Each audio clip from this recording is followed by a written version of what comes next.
Audiolivro Culpa e Graça. Uma análise do sentimento de culpa e o ensino do Evangelho, de Paul Tournier. Capítulo 1. Inferioridade e culpa. Este livro segue-se a Bible et Medicine, que publiquei em 1951. Com efeito, estes dois livros foram escritos depois de alguns estudos que apresentei nas Semanas Médicas em Bosse.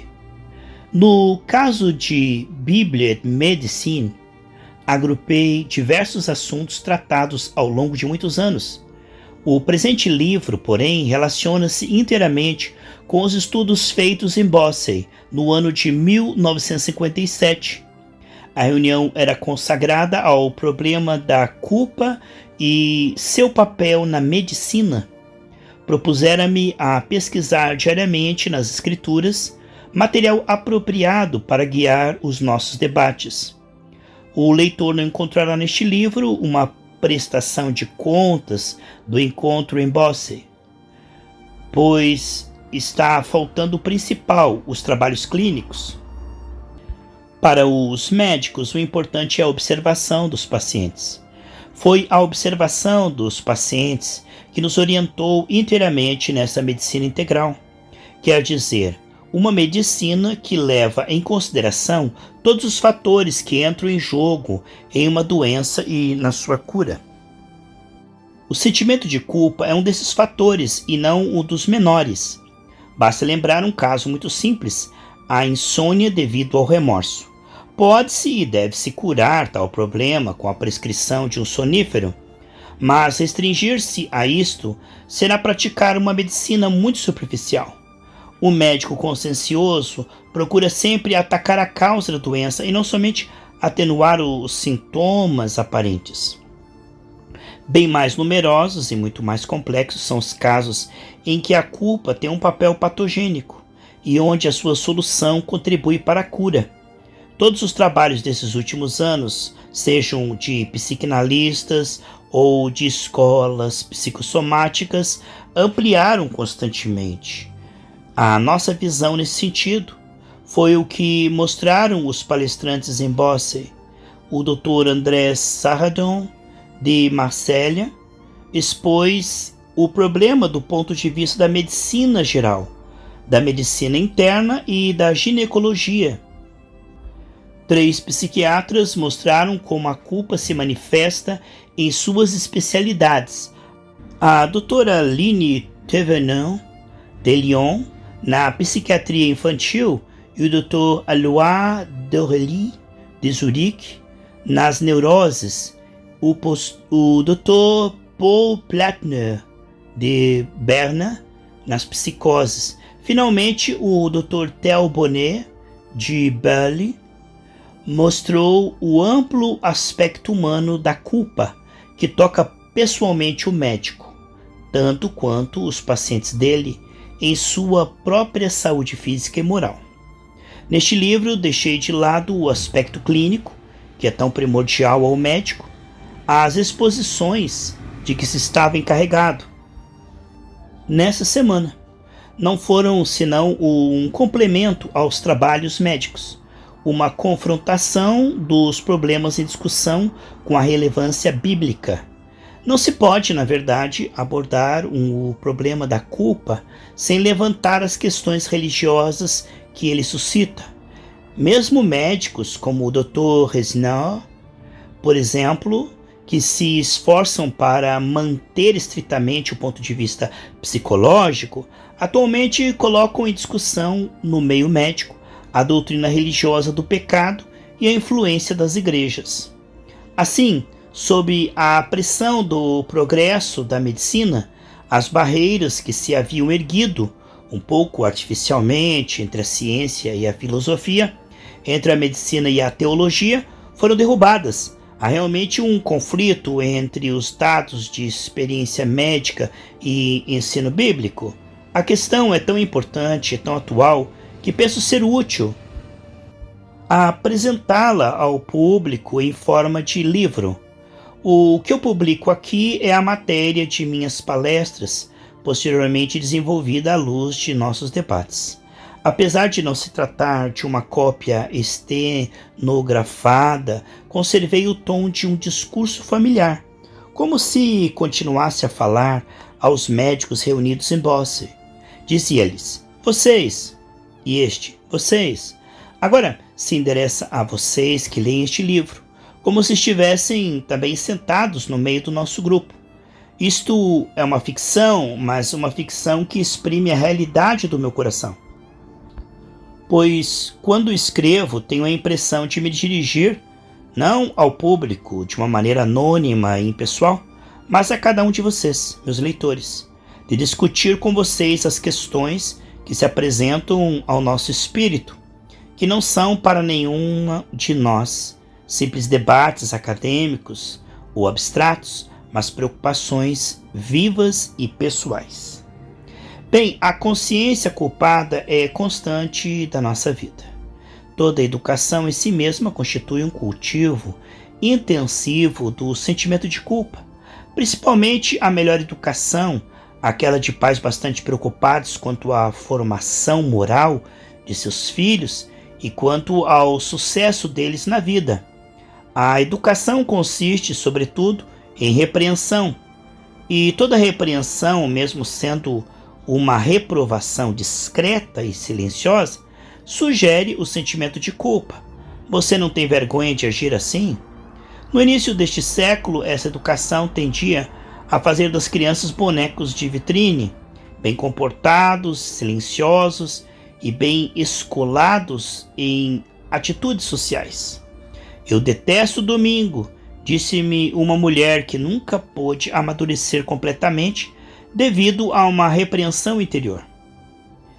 Quando éramos criança, todos os domingos colocavam em minha irmã e em mim os vestidos mais bonitos, de babados, de renda, com belos e complicados coques nos cabelos, e daí, ai de nós se nos sujássemos.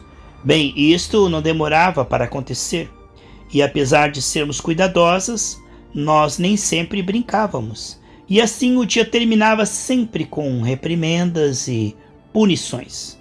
Há algum tempo eu perguntei à minha mulher por que o seu rosto se tinha iluminado, de repente, com um sorriso estranho. Veja você, disse-me ela, tirei um pedaço da manteiga de um lado e você fez o mesmo do outro. Pensei no que teriam dito se eu fosse pequena, que uma criança bem educada deve continuar a cortar a manteiga do lado iniciado que já foi iniciado. Seu gesto soou como um grito de liberdade. Hoje em dia a educação mudou bastante. O vento da liberdade sopra desde o berço. Sob a influência dos psicólogos, a escola de pais reprova a disciplina rígida daqueles tempos. Atualmente os pais ficam até orgulhosos se o filho é barulhento. Está mostrando que tem personalidade.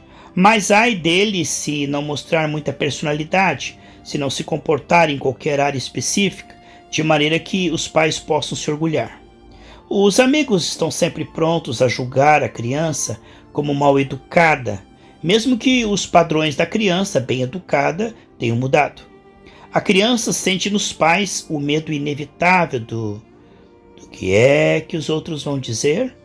A reputação social dos pais baseia-se nela, e essa responsabilidade pesa nos ombros da criança. Sente-se culpada se envergonhar os pais, ou mesmo se não tiver dons excepcionais dos quais os pais possam se gabar.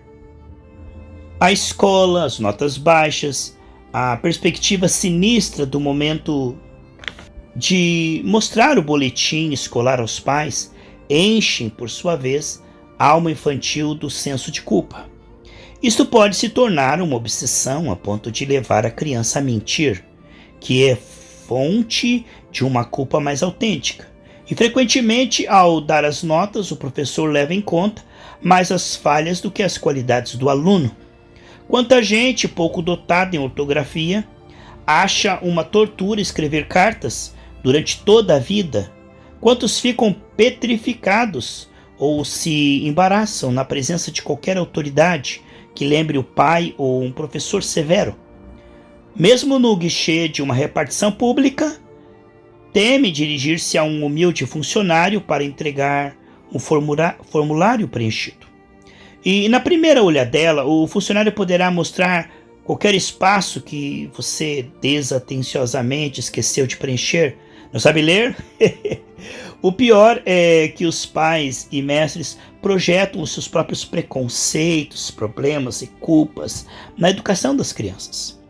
Os que, por exemplo, têm mais remorsos dos próprios comportamentos sexuais dramatizam os conselhos que dão aos seus filhos e despertam na alma deles uma verdadeira angústia em relação à sua sexualidade. Pais infelizes não suportam o filho na exuberância da sua alegria. Centenas de vezes durante o dia, eles dirão: você é um bagunceiro, você é insuportável. Um pai sobrecarregado em sua profissão se aborrecerá por quase nada com o filho. Uma mãe enganada pelo marido despejará no filho inconscientemente o despeito que sente e o punirá energicamente por qualquer erro trivial. Você é mentiroso como seu pai.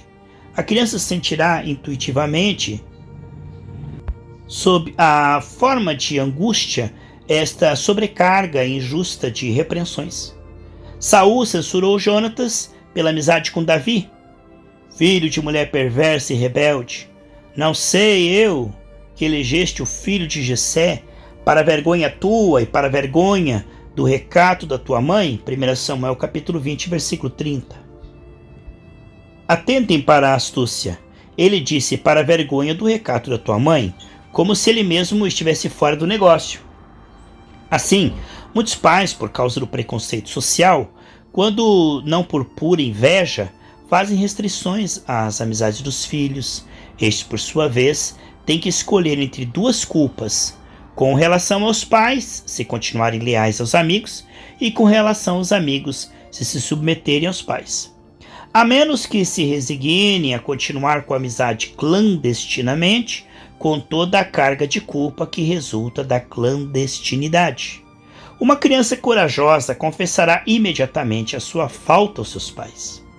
Suportará a censura e tudo estará acabado, enquanto o irmão mais sensível e mais tímido não ousará fazer a confissão. Este arrastará uma dupla culpa, a da falta e a de escondê-la. Esconder-se-á na própria ansiedade e, por sentir vergonha, ficará cada vez mais incapaz de enfrentar os pais. Cedo ou tarde, ou a criança corre o risco de ficar neurótica, ou há de libertar-se dos pais, seguindo seus próprios pensamentos e inclinações. Poucos pais permitem-se desabrochar da individualidade de seus filhos. Quase todos sugerem aos filhos que está errado gostar do que os seus pais não gostam, desejar o que eles reprovam ou se conduzir contrariamente ao que eles esperam. Filhos, obedecei a vossos pais, escreve o apóstolo Paulo, Efésios 6:1. Os pais devotos evocam esse versículo para exigirem de seus filhos uma submissão servil, mesmo depois de terem deixado de ser crianças.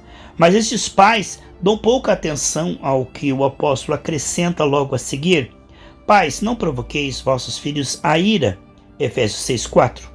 Nem ao que ele acrescenta ainda em outra passagem, em Colossenses 3:21, pais,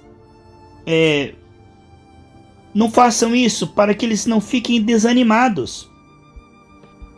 Pais austeros sugerem, tanto por seu comportamento quanto por suas conversas, que tudo que dá prazer é pecado.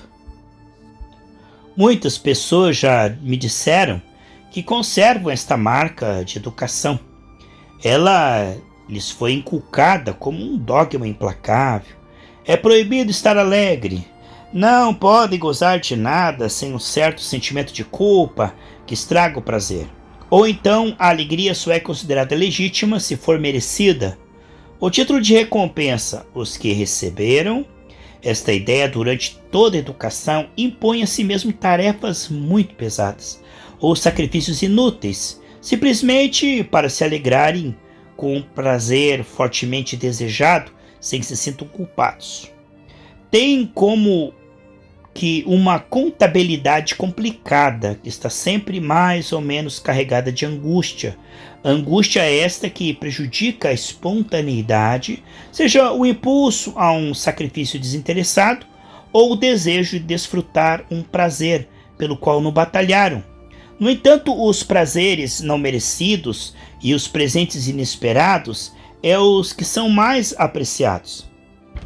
A Bíblia não apenas fala que a salvação é de graça, como também todas as áreas que ele concede, todas as dádivas de Deus, tanto as pequenas como as grandes, mostra-nos contrariamente a ideia dos que sofreram uma educação muito severa, um Pai Celeste que se alegra com a felicidade de seus filhos e em dar-lhes alegria.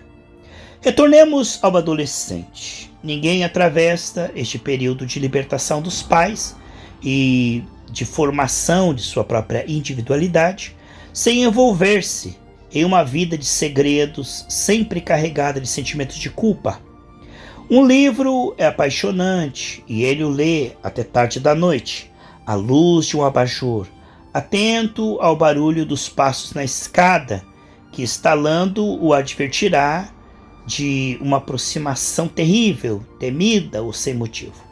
Ou então ele coloca o livro apaixonante em cima de um livro de gramática, aberto, pronto para ser escondido rapidamente na gaveta da escrivaninha se vier alguém.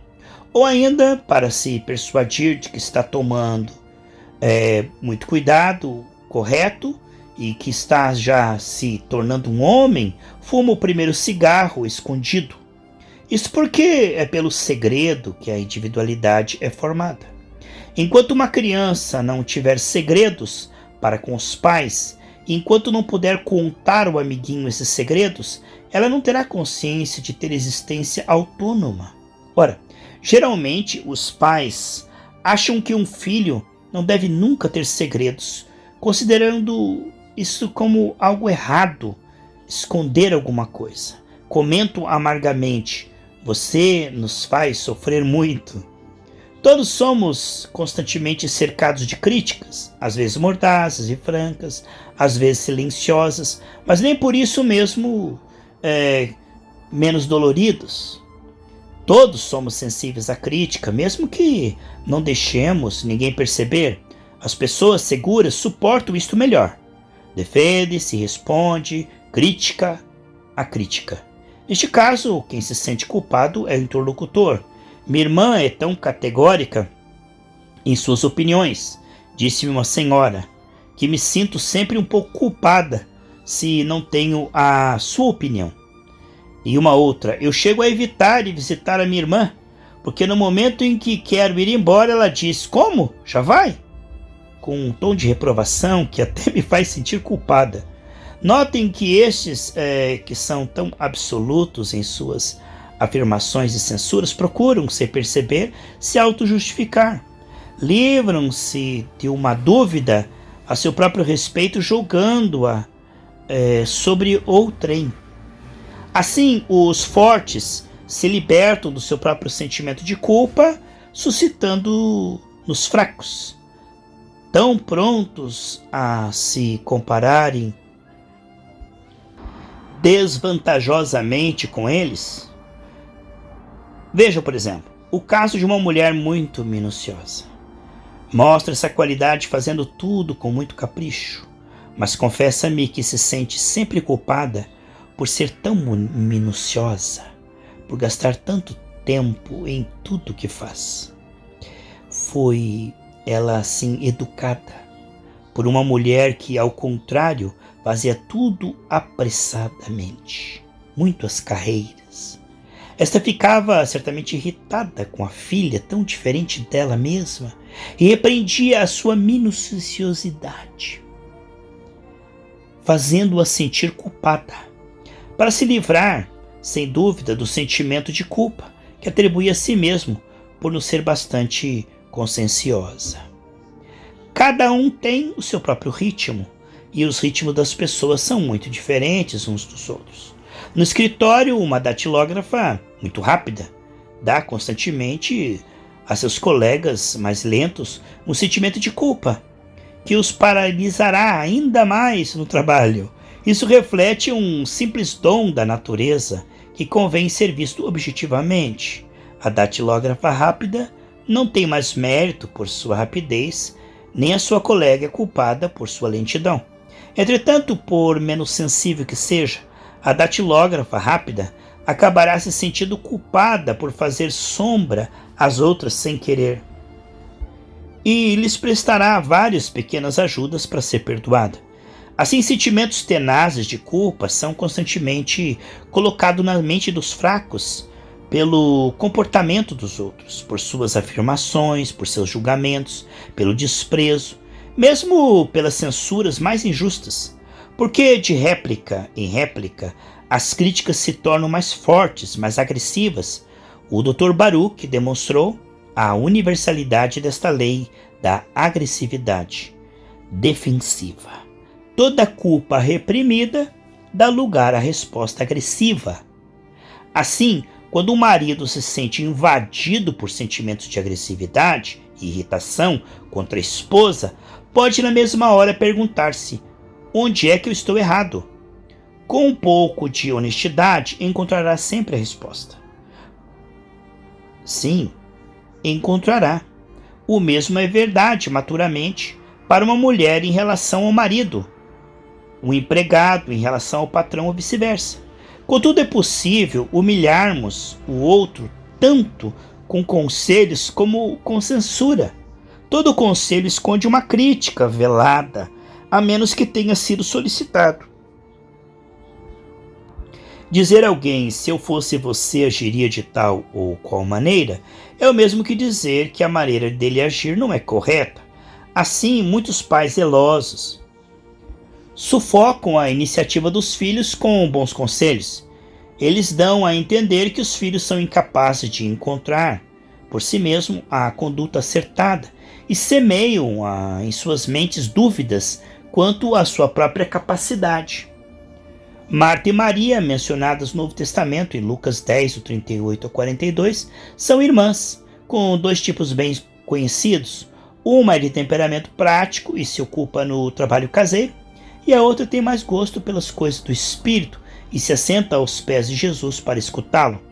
Imagino que, por alguns minutos, Marta fez muito barulho com os pratos para que a irmã soubesse de sua raiva.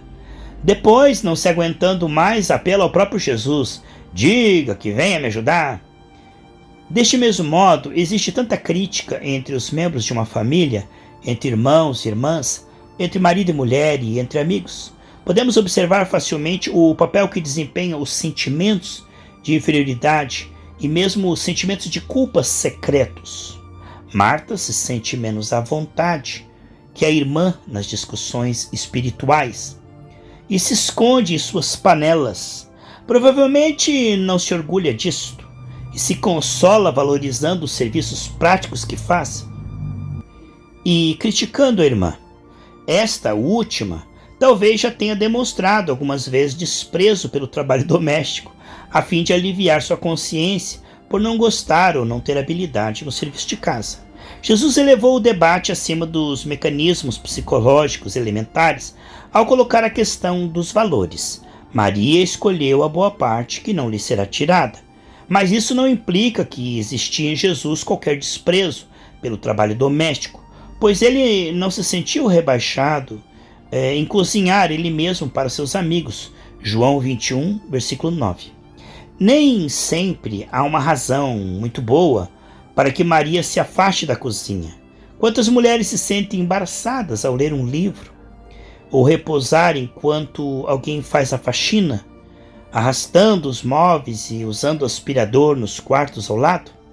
Mesmo quando tem convicção íntima de que é justo isto.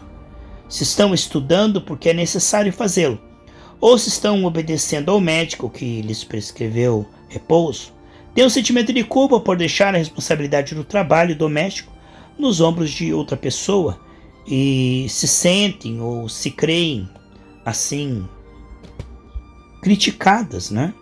Muitas mulheres também privam o marido e a si mesmo de receber amigos.